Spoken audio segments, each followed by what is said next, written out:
Blackstone Audio presents Beyond Band of Brothers, The Memoirs of Major Dick Winterss, by Major Dick Winterss, Easy Company, 506th Parachute Infantry Regiment, with Colonel Cole C. Kingseed. This book bears the following dedication. For Ethel. Author's Preface. First, this is not a work of fiction. These are true stories that happened in World War II to real people, men I led, and soldiers I fought beside. Even now I stay in touch with many who are still living these 60 years later. Stephen Ambrose, in his book, called us a band of brothers. Yet in the way we took care of each other, protected each other, and laughed and cried together, we really were even closer than blood brothers. We were like twins.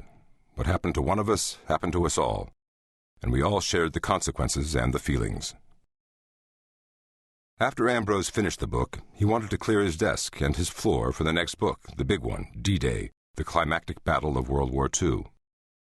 His way of clearing was to send me a huge box containing all the memories of the men who had contributed to the writing of Band of Brothers. My home den thus became the repository for all these memories. It took me a whole winter to sort all the papers and add them to the records that I had already had for the men. Ambrose had roughly put them in piles representing the chapters in which he used them, so I had a lot of sorting and reading to do to gather together the memories of each man. As I read them, I came across so many good stories that for want of space had not been included in the book. I thought then, as I think now, that it was a shame that so many of them had remained untold.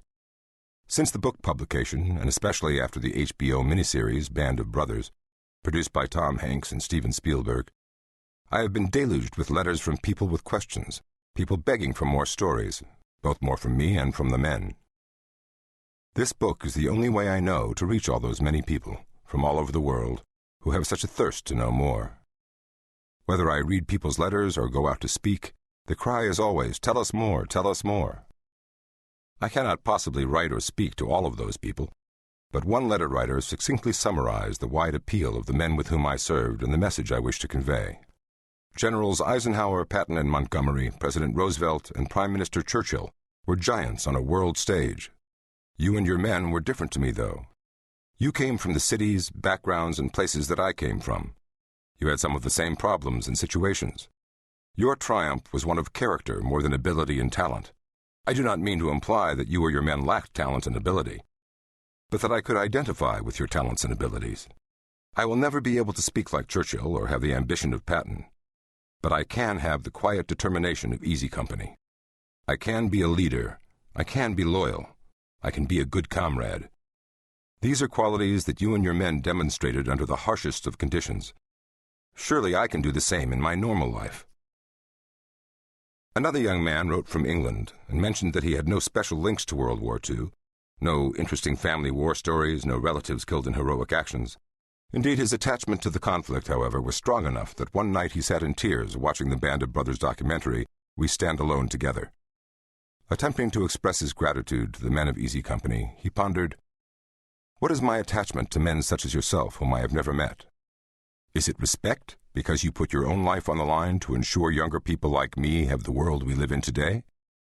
Is it awe that you could live from day to day watching friends being gunned down or blown apart, and still get up the next day prepared to face the same horrors? Or perhaps fascination at how you and your comrades were able to return to relative normality after the war, with the ghosts of the dead watching what you made of the life they were denied? Age is creeping up and taking its toll, and as what war correspondent Ernie Pyle called the old fraternity of war enmeshes me one final time, I want to honor the men I served with by telling as best I can the untold stories. Many of these stories are from men who are no longer with us, and I can think of no better legacy for them and their families. Most important, I want to share my personal memories in the hope that my experience will serve as an example for present leaders and those of future generations who must make difficult decisions and put their lives on the line in the preservation of liberty. Memoirs, by their very nature, are intensely personal.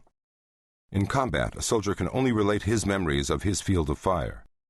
Consequently, accounts by the enlisted men and non-commissioned officers in general completely ignore the fact that the Army does have a chain of command, and that the chain of command usually works. Non-commissioned officers usually ignore the fact that the Army has lieutenants. On occasion, a company commander might be mentioned, on rare occasions, a battalion commander.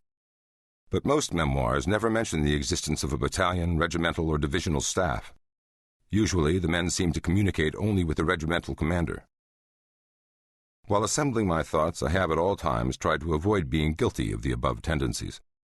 My reminiscences are based on a combat diary I maintained, and the letters I sent over the course of the war. I have cross-checked the factual records with contemporary operational reports. Although I shared many of these recollections with Stephen Ambrose, these memoirs contained many unpublished sources. It is my earnest hope that these memoirs will assist each of you to find your personal peace and solitude in a turbulent world.